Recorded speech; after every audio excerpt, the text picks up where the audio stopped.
Have you ever wondered about your retirement savings? How exactly do individual retirement accounts, or IRAs, work? If these questions have crossed your mind, you're in the right place.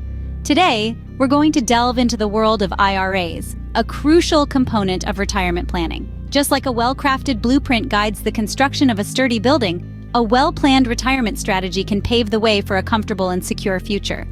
And IRAs are one of the key building blocks in this strategy. In this video, we'll be exploring different types of IRAs, from the commonly known traditional and Roth IRAs to the lesser-known ones like SEP, non-deductible, spousal, and simple IRAs.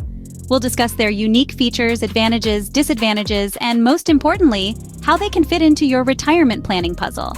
So, ready to dive into the world of IRAs? Let's start with one of the most common types, the traditional IRA. So, what exactly is a traditional IRA?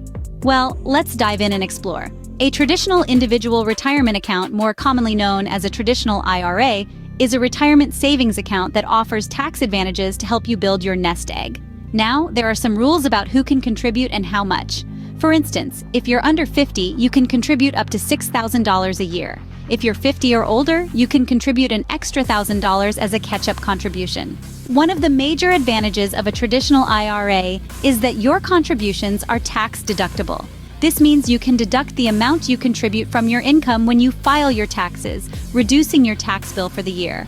But remember, there's always a catch. While your money grows tax-deferred in the account, when it's time to withdraw in retirement, those withdrawals are taxed as ordinary income. So how about withdrawing your money? Well, with a traditional IRA, you can start taking distributions at age 59.5 without penalty. But if you need to withdraw before that age, you could face a 10% early withdrawal penalty unless you qualify for an exception. There are some other things to keep in mind with a traditional IRA. One, you must start taking required minimum distributions, or RMDs, at age 72, whether you need the money or not. And two, those withdrawals are subject to income tax. But let's not forget the benefits. The tax-deductible contributions and tax-deferred growth can be a big advantage for many savers. And because your contributions are made with pre-tax dollars, you might be able to contribute more to a traditional IRA than a Roth IRA, which we'll discuss next. That's the traditional IRA in a nutshell. But what about its counterpart, the Roth IRA? Now, let's turn our attention to the Roth IRA. The Roth IRA, named after its legislative sponsor, Senator William Roth, is another popular type of individual retirement account. Unlike a traditional IRA, a Roth IRA is funded with after-tax dollars. This means you pay taxes upfront when you contribute to your Roth IRA. But the great part is, you won't have to pay taxes when you withdraw, provided you meet certain conditions. As for contribution limits, they are similar to those of traditional IRAs. For the current year, if you're under the age of 50, you can contribute up to $6,000. If you're 50 or older, you get a catch-up contribution, allowing you to contribute an additional $1,000, making it $7,000 in total. One of the significant advantages of a Roth IRA is its tax-free growth. Because you've already paid taxes on the money you put into your Roth IRA, the earnings and withdrawals you make in retirement are tax-free, provided you are at least 59.5 and have held the account for at least 5 years. Another major advantage is that there are no required minimum distributions, or RMDs. Unlike traditional IRAs, which mandate withdrawals at a certain age, a Roth IRA lets your money grow as long as you like, offering flexibility and peace of mind. However, Roth IRAs are not without their limitations. One notable disadvantage is that contributions are not tax deductible. This means you don't get a tax break in the year you make the contribution. Additionally, Roth IRAs have income limits for eligibility.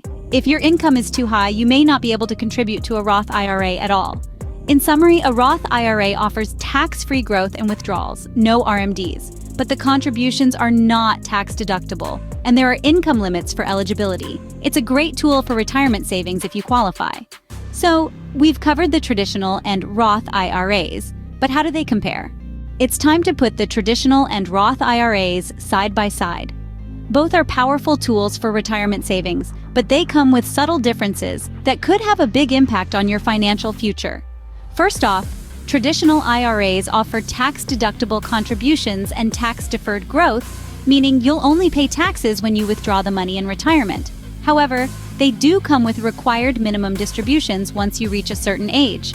On the flip side, Roth IRAs are funded with after-tax dollars. While you don't get a tax break on contributions, the money grows tax-free, and you won't pay taxes on withdrawals.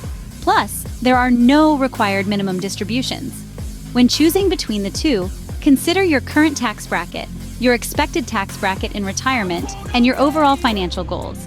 There's no one-size-fits-all answer here. It's about finding the right fit for your individual needs. While these are the two most common types of IRAs, there are others worth mentioning. Beyond the traditional and Roth IRAs, there are several other types of IRAs that cater to specific needs. Let's delve into some of these. Firstly, we have the SEP IRA, or Simplified Employee Pension. This is a type of IRA that an employer or a self-employed individual can establish. The employer is allowed to contribute up to a certain percentage of the employee's pay, creating a substantial nest egg. However, employees can't contribute, which might be a drawback for some. Next, we have the non-deductible IRA. This is similar to a traditional IRA, but the contributions are not tax-deductible. However, the earnings can grow tax-deferred until retirement. The downside, you'll have to keep track of your non-deductible contributions to avoid being double-taxed on withdrawals. The spousal IRA is an account set up by a working spouse for a spouse who has little to no earned income. The advantage? It allows a non-working spouse to build retirement savings. The disadvantage is that the couple must file a joint tax return to be eligible. A simple IRA, or Savings Incentive Match Plan for employees, is another employer-sponsored plan. It allows both employer and employee contributions, with the employer's contributions being mandatory. The drawback here is that the contribution limits are lower than other types of employer-sponsored plans. Shifting gears, let's talk about the Solo 401(k).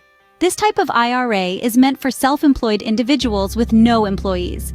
It allows for higher contribution limits and loan options, making it a great choice for those who wish to save aggressively. However, it can be complex to set up and maintain. The self-directed IRA offers a wider range of investment options, including real estate and private equity. This can be a boon for savvy investors looking to diversify their portfolios.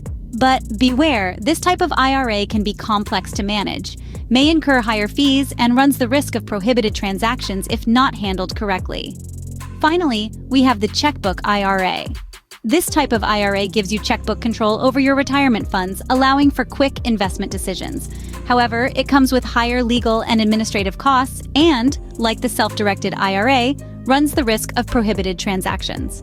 With so many types of IRAs, it's essential to choose the one that best suits your financial goals. Each type comes with its own set of advantages and disadvantages, so it's crucial to weigh these factors carefully. Remember, saving for retirement is not a one-size-fits-all endeavor. It's about finding the right fit for your unique financial situation and goals. We've covered a lot of ground today on the topic of IRAs. We've explored traditional and Roth IRAs, each with their unique tax advantages and withdrawal rules. We've also uncovered the less-known types of IRAs like the SEP, non-deductible, spousal, simple, solo, 401(k), self-directed, and checkbook IRAs. Remember, the choice between a traditional and a Roth IRA, or any other type for that matter, hinges on your individual financial goals and circumstances. It's a decision that could significantly impact your retirement savings, so it's not something to take lightly. If you're still unsure, it might be a good idea to seek professional advice. A qualified financial advisor can help you navigate these waters and make the best choice for your needs. If you found this video helpful, don't forget to like and subscribe to the channel. You can also check out these other videos on related topics.